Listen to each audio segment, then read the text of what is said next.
देखिए बच्चों, GC classes में आपका स्वागत है। फूड सेफ्टी ऑफिसर का अपने टॉपिक चल रहे थे। हम किस टॉपिक की बात कर रहे थे बच्चों? कौन सा था? General principle of food analysis and testing, part 2। Part first कर पढ़ ही लिया था अपन ने, पार्ट 2 पढ़ेंगे आज। देखिए बच्चों, general principle of food analysis and testing, food और food product, food additives, food stuffs, food में प्रेजेंट केमिकल्स, प्रिजर्वेटिव, उनकी टेस्टिंग कैसे की जाती है, कौन कौन से मेथड है जो कि हमने कल डिस्कस किए थे बच्चों, क्लासिकल मेथड और नॉन क्लासिकल मेथड। आज हम डिस्कस करेंगे, कल हमने क्लासिकल मेथड देखे, केमिकल मेथड देखे। आज हम वेरी इंपॉर्टेंट बात करेंगे non classical method. It is also known as instrumental method, non destructive method. देखिए बच्चों, आज हम बात कर रहे हैं नॉन क्लासिकल मेथड। इन मेथड को बच्चों बोला जाता है नॉन डिस्ट्रक्टिव मेथड्स, या हम बोल सकते हैं इसको नॉन क्लासिकल, नॉन डिस्ट्रक्टिव, या हम बात करें तीसरा जो मेथड है बच्चों वेरी इंपॉर्टेंट, इसको हम बोलेंगे इंस्ट्रूमेंटेशन मेथड।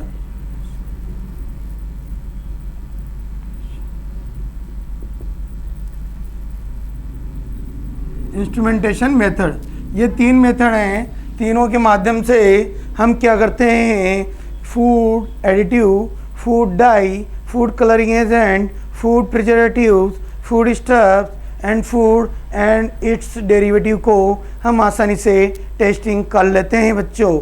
तो देखिए, आगे बढ़ते हुए very important instrumental method, it is also known as photo spectrophotometric method. इसको हम क्या बोलेंगे बच्चों? Spectrophotometric spectroscopy.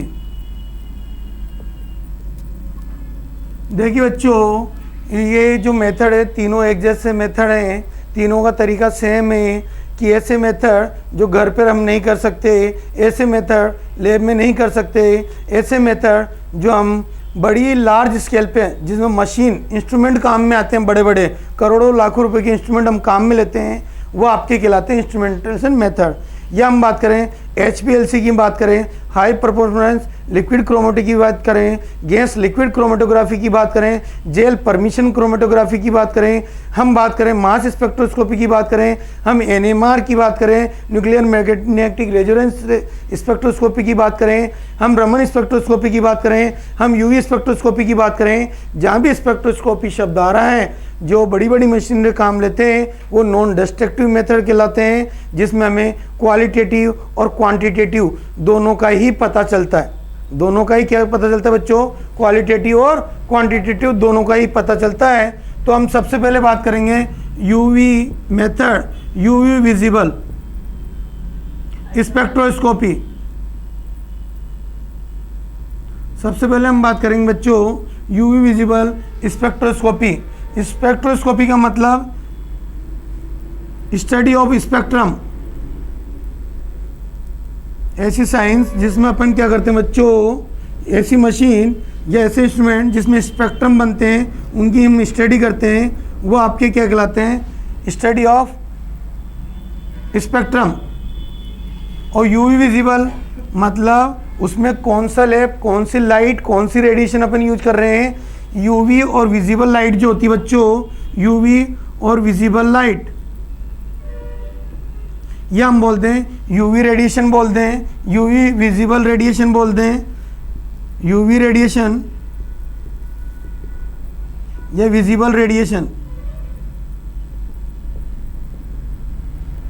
UV या विजिबल रेडिएशन। तो पहला क्वेश्चन बच्चों यही बनता है FSSAI में, फूड सेफ्टी ऑफिसर के जितने भी एग्जाम हैं उनमें सबसे पहला क्वेश्चन रेंज पे बनता है। किस पे बनता है बच्चों? लैम्डा वेवलेंथ, कि जो यूवी लाइट होगी उनकी रेडिएशन की रेंज कितनी होगी बच्चों, इनकी रेंज होगी 200 से 400 नैनोमीटर, 200 टू 400 नैनोमीटर जो होगी बच्चों। स्टार लगा लीजिए, एग्जाम में कई बार क्वेश्चन आया है lambda is equal to 200 to 400 nanometre. दूसरा क्वेश्चन बनता है कि विजिबल की रेडिएशन, विजिबल लैंप आपने काम में लिया है, उसकी रेंज कितनी होगी बच्चों, उसकी रेंज होगी 400 से 800 नैनोमीटर। ये लाइट की रेडिएशन है कि लैम्डा वैल्यू क्या है बच्चों, लैम्डा वैल्यू वेवलेंथ। और वेवलेंथ हम जानते हैं बच्चों, एक वेव द्वारा तय की गई डिस्टेंस क्या कहलाती है बच्चों, जब बचपन से पढ़ते हैं क्या है बच्चों, ये लैम्डा। ओके, और तरंग भी कैसे चलती है, रेडिएशन भी क्या है, वेव की तरह चलती है। तो हम बात करते हैं कि UV light 200 to 400 nanometre absorb. जो आपके ये टेस्ट ट्यूब है, इस टेस्ट ट्यूब में आपका कोई भी फूड मटेरियल, फूड सॉल्यूशन भरा हुआ है। अब इस पे जो लाइट डाली जाएगी वो किसको एब्जॉर्ब करेगी, ये लाइट यूवी रेंज को, और इसकी कैपेसिटी क्या होगी 200 टू 400 नैनोमीटर, जिसको हम बोलेंगे एब्जॉर्बेंस। क्या बोलेंगे, कितनी कंसंट्रेशन की लाइट, कितना कंसंट्रेशन का सॉल्यूशन है।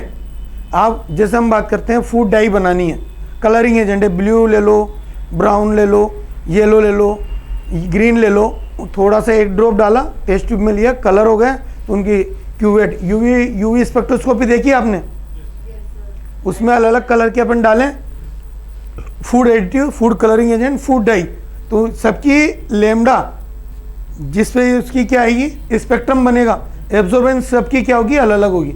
एब्जॉर्बेंस क्या होगी, अलग अलग होगी। लेकिन यूवी की रेंज क्या होगी 200 से 400। तो कई बार यूवी की मिनिमम रेंज पूछ लेता है और मैक्सिमम रेंज पूछ लेता है, तो ध्यान रखना है, कैसे भी क्वेश्चन घुमा पुरा के पूछा जा सकता है। अभी आप क्या ये विजिबल लाइट विबग्योर जिसको 400 टू 800 नैनोमीटर, ये आपका पहला क्वेश्चन यहाँ से तैयार होता है घुमा फिरा के। जब अननोन सैंपल पे ये लाइट पड़ेगी तो जो सैंपल जो होगा वो क्या करेगा, लाइट को एब्जॉर्ब करेगा। क्या करेगा बच्चों, लाइट को एब्जॉर्ब करेगा, और लाइट एब्जॉर्ब होने के बाद वो अपनी ग्राउंड स्टेट से कहाँ जाएगा, हायर स्टेज में। कहाँ पहुँच जाएगा, ग्राउंड से हायर स्टेज में। और यही कॉन्सेप्ट कहलाता है absorption of the light by unknown sample. ठीक है, और क्योंकि सैंपल में क्या है, मॉलिक्यूल्स, आइटम्स एब्जॉर्ब करेंगे, अपनी ग्राउंड स्टेज से हायर स्टेज में जाएंगे बच्चों। जाने के बाद क्या करेंगे, आपके जो यूवी स्पेक्ट्रोस्कोमीटर होगा उसमें क्या हो जाएगी, स्पेक्ट्रम बन जाएंगे। और हम यदि हम प्रिंट लेते हैं तो एब्जॉर्बेंस हमें प्राप्त होती है। क्या प्राप्त होती है बच्चों, एब्जॉर्बेंस। और ये बताया था आपके पहला क्वेश्चन रेडिएशन पे। देखो मैं आपको बता दूं बच्चों, ये जो है ये लगभग यूवी स्पेक्ट्रोस्कोपी 5 से 6 दिन का टॉपिक है, 6-7 घंटे का। लेकिन हमारे जो food analyst, food safety officer, food technical officer, उसमें कम दिया हुआ है, मतलब डेप्थ में नहीं दिया हुआ। तो अपन वही पढ़ेंगे जिस पे क्वेश्चन बनता है, डेप्थ में नहीं जाना आपको, टू द पॉइंट हम बात करेंगे बच्चों। ठीक है, अब पहला क्वेश्चन बन गया रेडिएशन पे, दूसरा क्वेश्चन बनता है इसमें बियर्स लैम्बर्ट लॉ पे। दूसरा क्वेश्चन क्या बनता है बच्चों इसमें, Beer's Lambert law.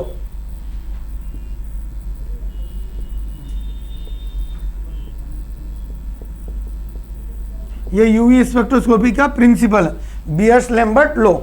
Beer's Lambert law जो देखिए बियर्स लैम्बर्ट लॉ ने क्या बताया था, ये आपके टेस्ट ट्यूब है, thickness of the faith length, इसमें आपके कंसंट्रेशन बनाना आती है 1 mg/ml का सॉल्यूशन, 2 mg/ml, 0.01 mg/ml, तो रेंज होगी 0.01 mg/ml का सॉल्यूशन।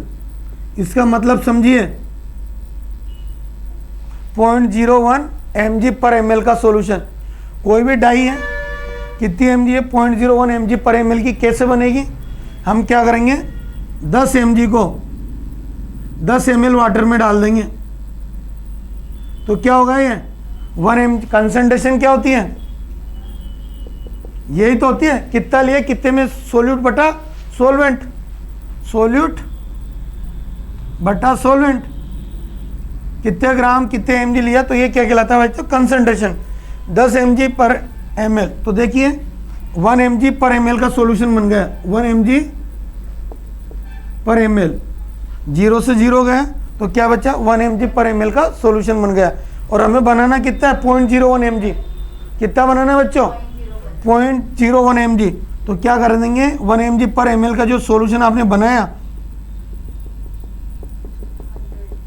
इसका 1 ml खींचेंगे, क्या लेंगे बच्चों 1 ml लेके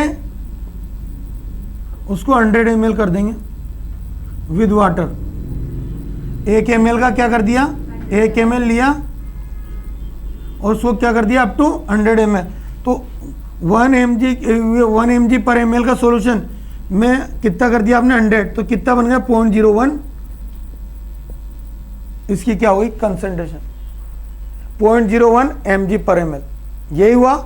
और इसी पे क्या होता है यूवी स्पेक्ट्रोस्कोपी में क्या होगा, ये आपके हैं इधर एक टेस्ट ट्यूब रख दी एक इधर रख दी, दोनों को पहले फर्स्ट में ब्लैंक रखते हैं क्यूवेट को, देखा हुआ है ना आपने क्यूवेट, इधर भी क्यूवेट ब्लैंक लगने के बाद अपन रीडिंग लेते हैं 0.126, मान लो ये रेफरेंस की आ गई, आपके पास स्टैंडर्ड या रेफरेंस सॉल्यूशन है उसकी रीडिंग आ गई 0.126, और जिसके अपन को अननोन का चेक करना है, अननोन की कंसंट्रेशन देख ली उसके आ गए 0.120, तो लगभग क्या हो गई इसके बराबर। तो रेफरेंस और सैंपल दोनों क्या हो गए बराबर।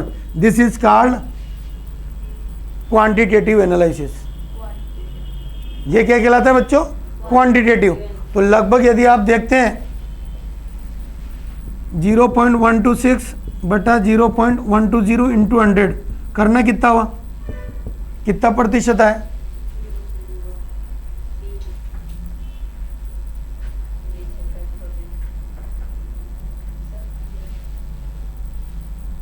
ये लगभग 96-97 के आसपास आएगा।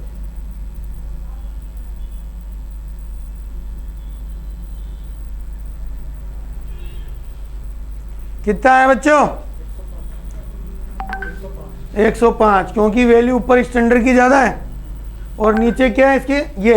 लेकिन देखिए सैंपल कौन सा हुआ, सैंपल क्या हुआ 0.126 और स्टैंडर्ड क्या हुआ 0.126। तो हमेशा देखिए वैल्यू जो होगी, यहाँ आप गलती कर देते हैं, हमेशा स्टैंडर्ड नीचे आता है। स्टैंडर्ड क्या आता है बच्चों, स्टैंडर्ड की वैल्यू नीचे आती है और ये 100, तो कितना हुआ देखिए, क्योंकि हमेशा स्टैंडर्ड की वैल्यू क्या आएगी, कंपेयर किससे करना है रेफरेंस से, तो रेफरेंस की वैल्यू कितनी आएगी नीचे की तरफ। तो लगभग कितना आएगा ये बच्चों 95। तो ये जो लिमिट होगी 95% आया, तो लगभग 90 और 100 के बीच में क्या होती है इनकी रेंज होती है, 90 से 100 या मैक्सिमम चले तो 110, 90 से 110 के बीच में। तो हमें मतलब ये समझना है, अब समझने का मतलब देखिए आप,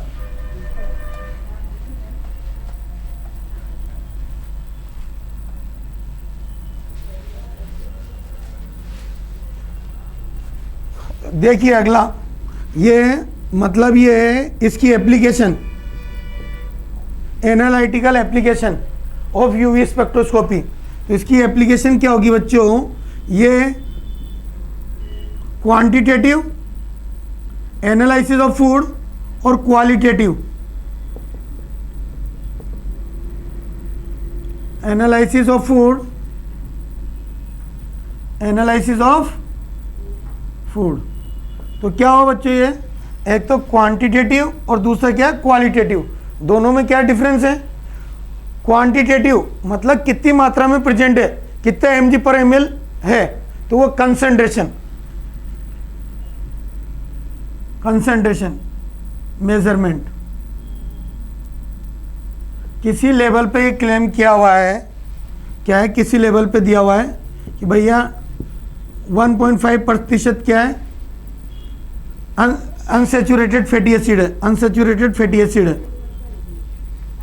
और अपन को मिल रहा है कितना, तो उसकी कंसंट्रेशन 1.5 है भी या नहीं है, वो आपके क्या कहलाता है क्वांटिटेटिव। जो लेवल पर मेंशन किया हुआ है food, food additive, dry, preservative कितनी मात्रा में है, तो वो क्वांटिटेटिव कि वो इतना है भी या नहीं है, दिस इज क्वांटिटेटिव। और दूसरा उसने लिख रखा है कि भैया अनसैचुरेटेड फैटी एसिड इसमें प्रेजेंट है, तो लेकिन अनसैचुरेटेड फैटी एसिड उसमें क्या आ रहा है, जीरो है ही नहीं, उसकी जगह क्या आ गया, सैचुरेटेड फैटी एसिड। अनसैचुरेटेड की जगह क्या मिल गया अपन को उसमें, सैचुरेटेड। तो दोनों बोथ आर डिफरेंस, तो हम बोल सकते हैं क्वालिटेटिव, क्वालिटी सही नहीं। जो लेवल में उसने बोला कि वो चीज़ होनी चाहिए वो नहीं है, तो दिस इज अ क्वालिटेटिव। तो मतलब जो बोला वो होना चाहिए, तो ये पता कौन करेगा, यूवी स्पेक्ट्रोस्कोपी। तो यूवी स्पेक्ट्रोस्कोपी के माध्यम से food preservative, food dye, food के डिफरेंट कलर्स होते हैं, पता हो तो है ना, कलर डाई वगैरह मिला देते हैं, कलरिंग एजेंट मिला देते हैं, तो सबकी लेमडा क्या होगी, यूवी विजिबल क्या करेगा, एब्जॉर्बेंस देगा। यूवी विजिबल क्या देगा, एब्जॉर्बेंस देगा। और एक तो अपन रेफरेंस से चेक करेंगे, रेफरेंस डाई और एक सैंपल डाई, दोनों की लेमडा हम चेक कर लेंगे, एब्जॉर्बेंस चेक कर लेंगे, और चेक करने के बाद हमें पता चलेगा लगभग एक्यूरेट आ रही है, 90 और 110 के बीच में आ रही है, तो वैल्यू मतलब ठीक है, लेमडा लगभग क्या है, लगभग सेम है। और यदि उसने बोला येलो कलर की डाई और लेमडा एब्जॉर्बेंस हो रही है वॉयलेट कलर की डाई, बोथ आर डिफरेंट, तो वो क्या कहलाएगा, क्वालिटेटिव। बोला येलो कलर और निकल क्या रहा है, पिंक कलर, तो दोनों की लेमडा अलग अलग होगी, एब्जॉर्बेंस अलग अलग पे, जो सैंपल होगा वो एब्जॉर्ब अलग अलग करेगा, तो हम बोल सकते हैं क्वालिटेटिव। और क्वांटिटेटिव मतलब उतनी मात्रा उसमें प्रेजेंट है भी या नहीं है। पता चला उसने 1.5 अनसैचुरेटेड फैटी एसिड बोला फूड स्टफ में, लेकिन मिला क्या, 0.25%, एब्जॉर्बेंस आई नहीं उसकी, ये एब्जॉर्बेंस जीरो आ गई, तो मतलब है ही नहीं प्रेजेंट। तो हम क्या बोल सकते हैं, ये 0.25 क्वांटिटेटिव की उतनी मात्रा में वो है भी या नहीं है लेवल में जो मेंशन किया हुआ है। तो पहली एप्लीकेशन हो गई। दूसरा क्वेश्चन आ गया रेडिएशन रेंज हो गई। तीसरा क्वेश्चन आता है फॉर्मूला, बीएस लैम्बर्ट लॉ के फॉर्मूले पर। ये वो क्वेश्चन है जो एग्जाम में कई बार पूछे गए।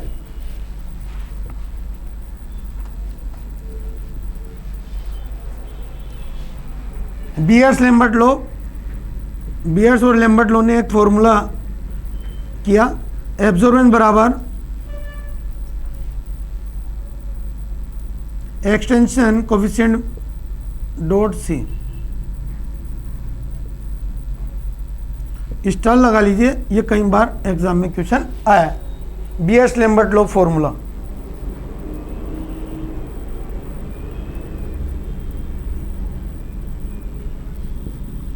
कई बार बोला गया बीएस लैम्बर्ट लॉ क्या होता है, ये absorbance, A for absorbance,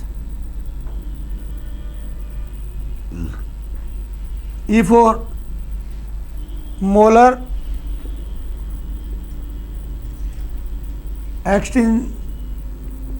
extension coefficient, C मतलब जो आपका सॉल्यूशन है, फूड डाई सॉल्यूशन है, उसकी कंसंट्रेशन कितनी है, कंसंट्रेशन ऑफ सॉल्यूशन।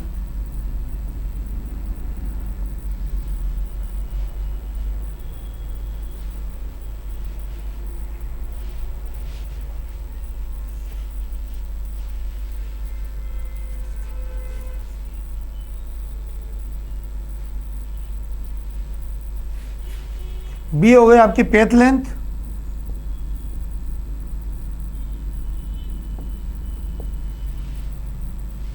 पहला क्वेश्चन पूछ लेगा बीएस लैम्बर्ट लॉ कौन सा है, तो ये हमें पता होना चाहिए। दूसरा क्वेश्चन कि बीएस लैम्बर्ट लॉ में ए का मतलब क्या है, ई का मतलब क्या है, बी का मतलब क्या है और सी का मतलब क्या है, दूसरा क्वेश्चन।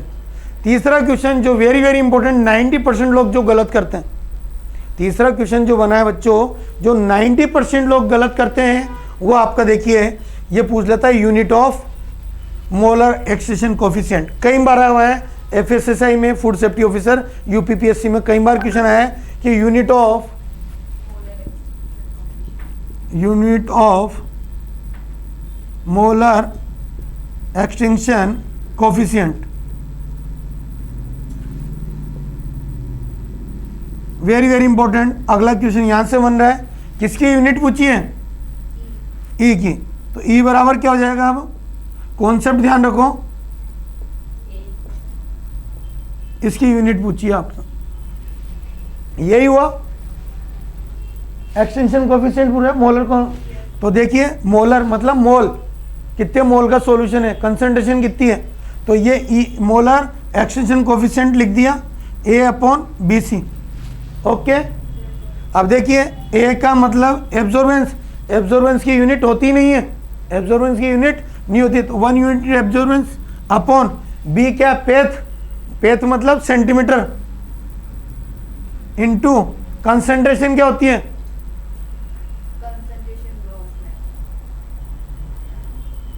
अपन ने बोला mg/ml, mole upon litre, mole upon litre, litre को अपन क्या बोल सकते हैं, लीटर -1 कर सकते हैं, नहीं कर सकते बच्चों।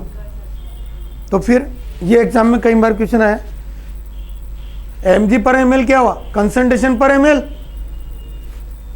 अब देखिए ये वेरी वेरी इंपॉर्टेंट, जो एग्जाम में 90% लोग गलत करते हैं, घबरा जाते हैं, हाय राम क्या पूछ लिया।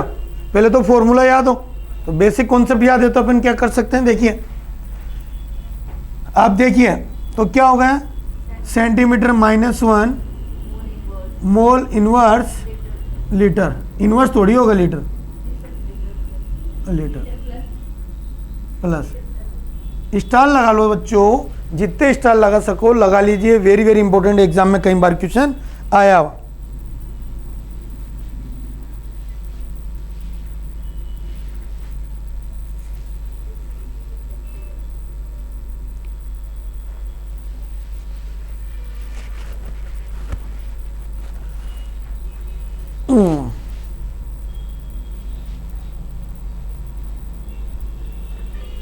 लिख लिया बच्चों, देखिए ये क्वेश्चन भी क्लियर हो गया, गलत नहीं होना चाहिए। अब मैक्सिमम बार पूछा गया यूनिट, आ गई बात समझ में, कभी गलत नहीं होना चाहिए आप लोगों का आगे बढ़ते हुए।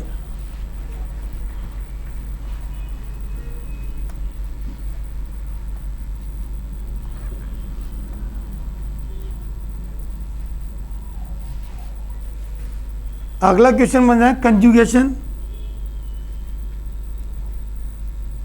Proportional to lambda maximum. जो आपका कंजुगेशन, कंजुगेशन मतलब अनसैचुरेटेड फैटी एसिड, एक छोड़कर एक डबल बॉन्ड, अनसैचुरेशन कंजुगेशन बोलते हैं, एक छोड़कर एक double bond, this is called oil घी वगैरह। देखिए एक छोड़कर एक डबल बॉन्ड, एक छोड़कर एक डबल बॉन्ड, एक छोड़कर एक डबल बॉन्ड, कंजुगेशन।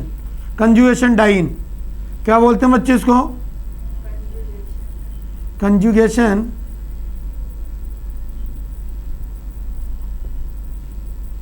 कंजुगेशन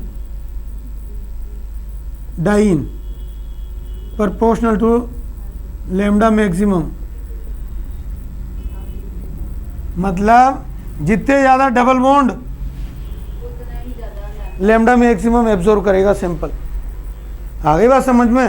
तो क्वेश्चन ये घुमा फिरा के पूछ लेता है, किसी में दो बेस्ट एग्जाम्पल बता रहा हूँ मैं इसका बेस्ट एग्जाम्पल है जो एग्जाम में कई बार पूछा गया है, टमाटर का लाल रंग, टोमेटो रेड कलर,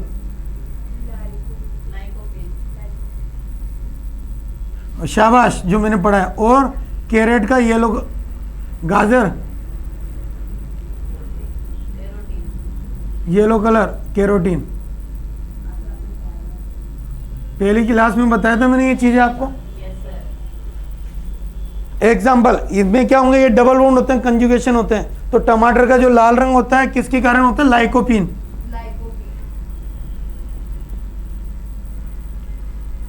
और इसमें होता है कैरोटीन। क्या होता है बच्चों, कैरोटीन, जो हमारे आंखों के लिए भी अच्छा होता है, लेकिन इनमें क्या होता है, अल्टरनेट डबल बॉन्ड। अब देखिए समझिए क्वेश्चन क्या है, इसमें लाइकोपीन और कैरोटीन में नंबर ऑफ डबल बॉन्ड कितने पाए जाते हैं, नंबर ऑफ डबल बॉन्ड या कंजुगेशन डाइन कितनी प्रेजेंट होती है।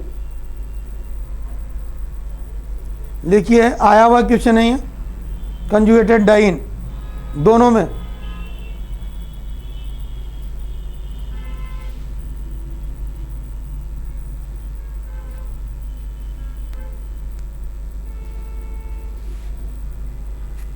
लिख लिया, वेरी गुड।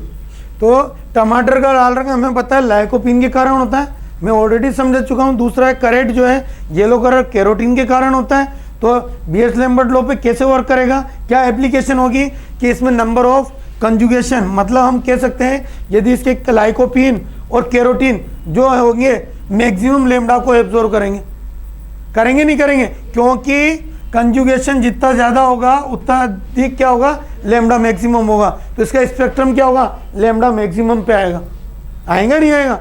और क्वेश्चन क्या पूछा है, number of double bond present in lycopene या कैरोटीन, तो टोटल कितने होते हैं, 11 डबल बॉन्ड। लिख लो, स्टार लगा लीजिए बच्चों, वेरी वेरी इंपॉर्टेंट, एग्जाम में कई बार क्वेश्चन आया हुआ है, वापस रिपीट होगा।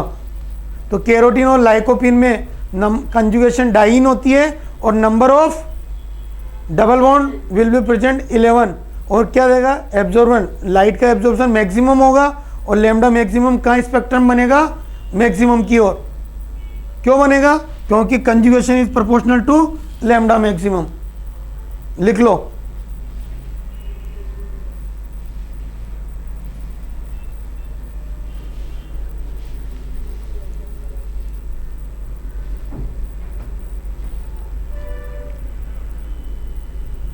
लिख लिया। अगला क्वेश्चन लेमडा मैक्सिमम डिटर्मिनेशन पे, लेमडा मैक्सिमम डिटर्मिनेशन। ये यूवी चल रहा है पूरा बच्चों, ये यूवी ही चल रहा है।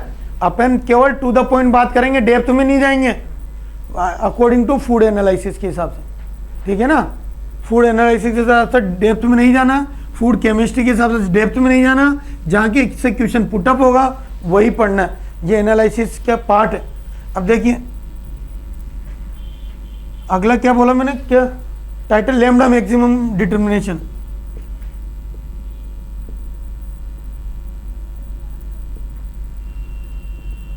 इस पे भी क्वेश्चन आता है कि रूल्स पे क्या पूछा जाता है, रूल्स। हम बात करते हैं इनोल्स, हम बात कर ले डाइन,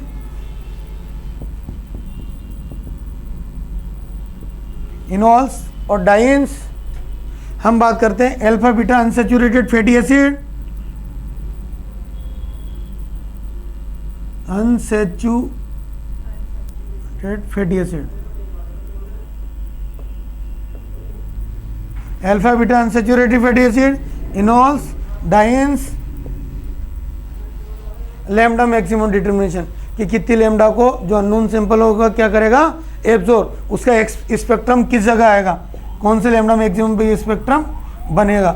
यही क्या है बच्चों, यूवी स्पेक्ट्रोमेट्री, फोटोमेट्रिक, हर सैंपल का क्या होती है, लैम्डा फिक्स होता है और ये प्रिंट आउट आएगा, हम पहचान जाएंगे इसमें अननोन सैंपल ये। तो क्या होगा, lambda maximum, enols, dienes, alpha beta unsaturated fatty acid.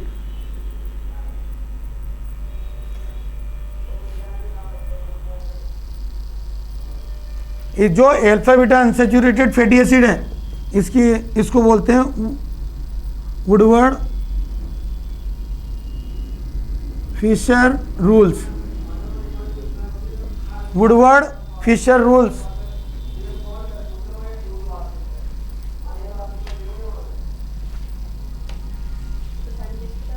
हाँ,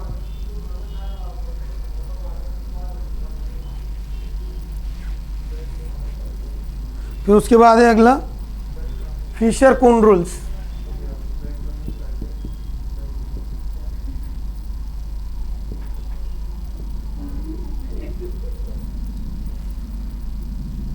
Kohn rules.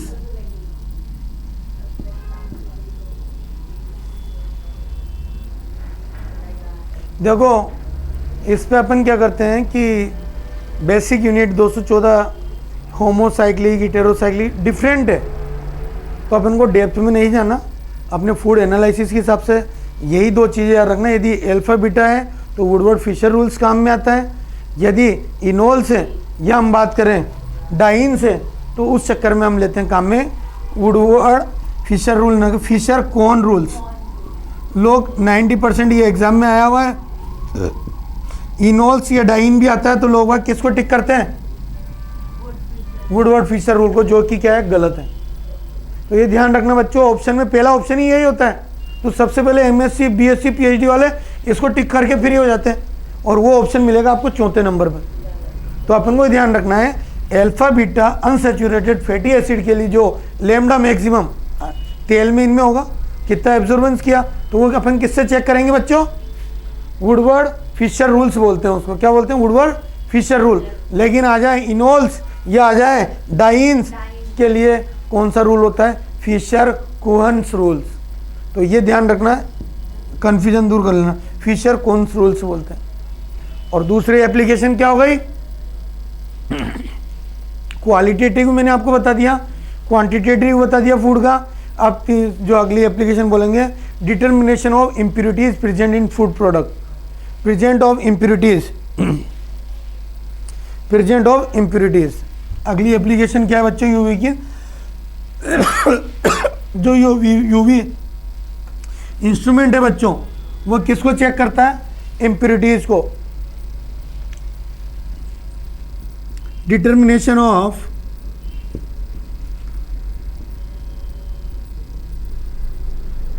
impurities present in foods products। अब यूवी क्या करेगा बच्चों? आपको इम्प्योरिटीज का ही पता करेगा, अशुद्धियां क्या क्या इम्प्योरिटीज है। हमें पता चला उसमें ए है जो होना चाहिए और ए की पीक आ गई बच्चों, ये आपकी ए की पीक आ गई। ठीक है, लैम्डा मैक्सिमम पे ए की क्या आ गई? उन्हें बोला है इस फूड प्रोडक्ट में ए इंग्रेडिएंट प्रेजेंट है।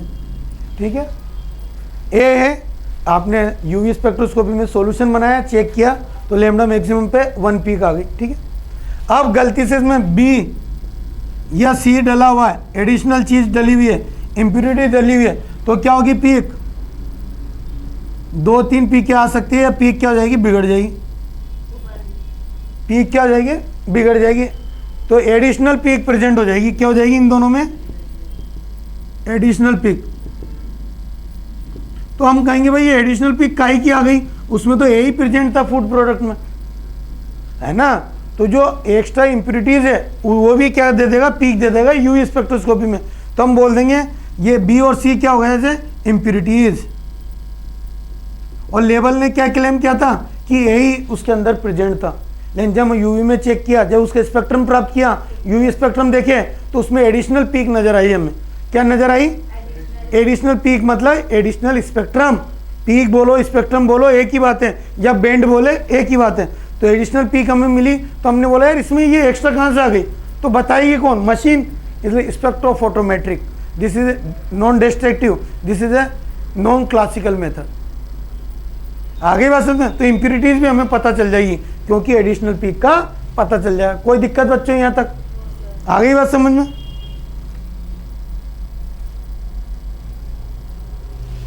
Detection of geometric isomer. अगला क्या बताता है बच्चों? ये जियोमेट्रिक आइसोमर भी बताता है।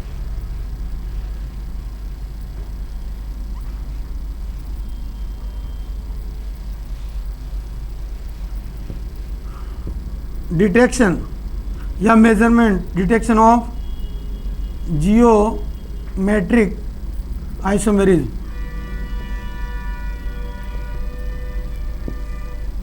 हमें पता है ये ए बी बी। हम बात करें इधर ए, इधर बी, इधर बी और इधर ए, तो ये ग्रुप क्या हो गया बच्चों? ये सिस हो गया और ये क्या हो गया? ट्रांस हो गया। ठीक है, दो आइसोमर होते हैं। जियोमेट्रिक आइसोमेरिज्म किसको बोलते हैं? जिसका मॉलिक्यूलर वेट समान हो बट स्ट्रक्चर क्या डिफरेंट हो और ग्रुप अलग अलग पोजीशन पे हो, तो वो आपके क्या कहते हैं? सिस ट्रांसपोजिशन। सेम डायरेक्शन में होती है तो सिस, और अलग अलग डायरेक्शन में होते हैं तो क्या कहलाता है? ट्रांस। समपक्ष और विपक्ष समावेता, सिस और ट्रांस। अब ये क्या करेगा? यूवी स्पेक्ट्रोस्कोपी ट्रांस के जो स्पेक्ट्रम होगा वो लैम्डा मैक्सिमम पर भी देगा, लैम्डा मैक्सिमम पे स्पेक्ट्रम बनाएगा तो ट्रांस, और ये सिस, तो दोनों को डिफ्रेंशिएट कर देता है। हमारे पास दो सैंपल है, सिस भी और ट्रांस भी है, तो ट्रांस की लैम्डा क्या होगी? हमेशा ज़्यादा होगी। ट्रांस वाला मोर एब्जॉर्प्शन करेगा लाइट का, तो हम बोलेंगे ट्रांस। तो हम कंपेयर कर सकते हैं सिस कौन सा होगा और ट्रांस कौन सा होगा। This is geometric isomerism. तो ट्रांस की लेमडा क्या होती है हमेशा, तो कई बार क्वेश्चन होता है तो ट्रांस, तो ये इसकी एप्लीकेशन है। डिटर्मिनेशन ऑफ फंक्शन ग्रुप,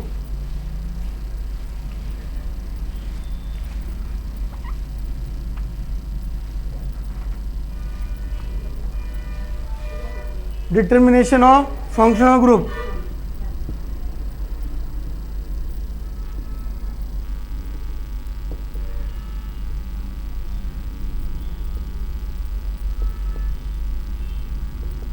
क्या करेगा बच्चों, फंक्शनल ग्रुप। जैसे ये बेंजीन है, क्या है बच्चों, बेंजीन। कलर कैसा होता है बेंजीन का, पानी की तरह वाइट। बेंजीन नहीं देखी क्या, बेंजीन सबसे ज़्यादा यूज किया आपने बेंजीन, एरोमेटिक रिंग। अब गलती से क्या होगा, फंक्शनल ग्रुप क्या लगा देता हूं मैं, NO2 नाइट्रोबेंजीन, क्या बन गई,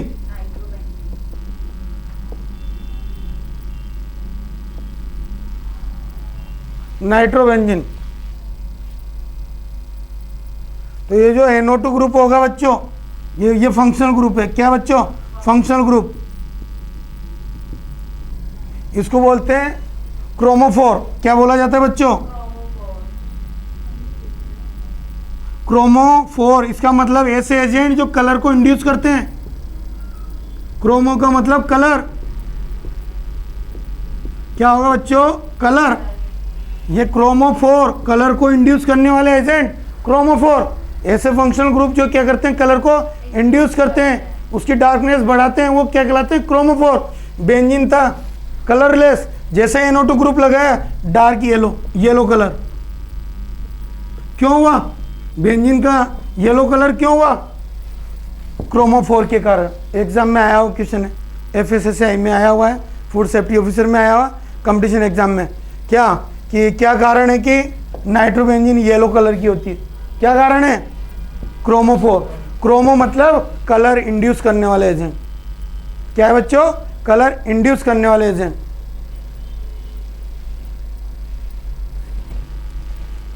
आगे बात समझ में। ये आपका UV completed application, food analysis की एप्लीकेशन हो गई।